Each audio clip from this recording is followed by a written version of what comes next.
How to fix can't open file problem on Android. Hi everyone, this is Rose from Create Login and Delete. Without further ado, let's dive right into the video. Launch File Manager app on your device or simply Files tab. Head towards Internal Storage at bottom left corner of the screen. Now locate the file or folder where you wanna or where you can't open that particular file. Suppose for demo purpose, let's select download and now tap on Com Hate tab User Center.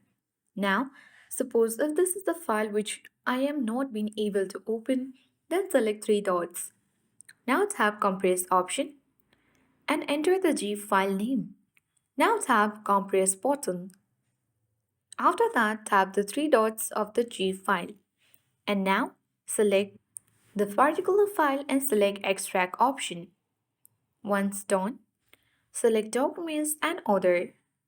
And after that, you need to select Done button.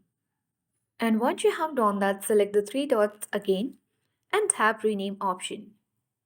Now you need to simply rename it and then type in .apk.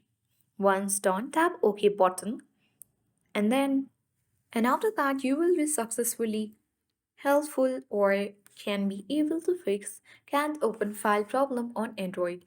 I hope this guide was helpful. If it was, then do like, share, comment and don't forget to subscribe. Thank you for watching and see you in the next video.